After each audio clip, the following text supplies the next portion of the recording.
Thank you. Madam McCarthy, for 2 minutes. Thank you.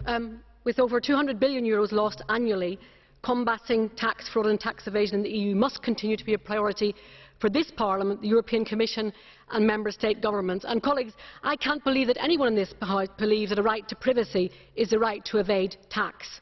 There is, of course, a global consensus that a lack of good governance in tax matters encourages tax fraud and tax evasion.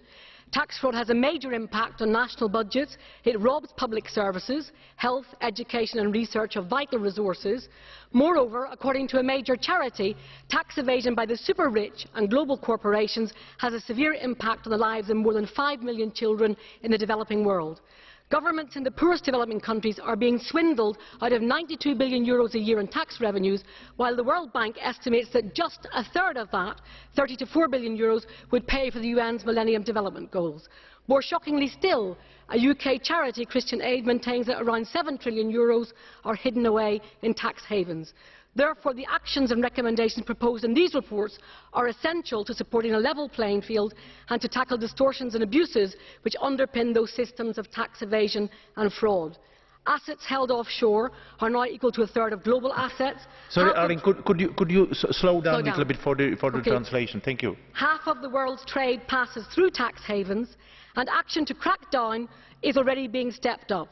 Tax havens are under investigation, with proposals in the EU and in the OECD being taken forward. Stronger tax cooperation is the only way forward.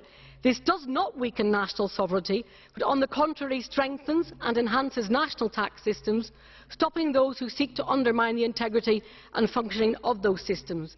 And if we have learned one lesson from the global financial crisis, it is that we need more openness and transparency on financial transactions. That is why I support the proposals to move towards a global agreement and standard on automatic exchange of tax information tabled by our rapporteurs. Can I finish by saying that those who seek to water down these proposals, hiding behind scaremongering on data privacy, are neither serious nor ambitious in supporting global action to tackle the scourge of tax evasion, nor to promote good governance, good citizenship and social responsibility. Thank you. Thank you. Herr Klinz, 1,5 Minuten, bitte. Herr Präsident, liebe Kollegen! Mehrwertsteuerbetrug ist kein Kavaliersdelikt, sondern ein krimineller Akt. Und es ist ein Problem, das im Laufe der Zeit eher zu als abgenommen hat. Nach den neuesten Schätzungen gehen den Bürgern und damit auch den Steuerzahlern bis zu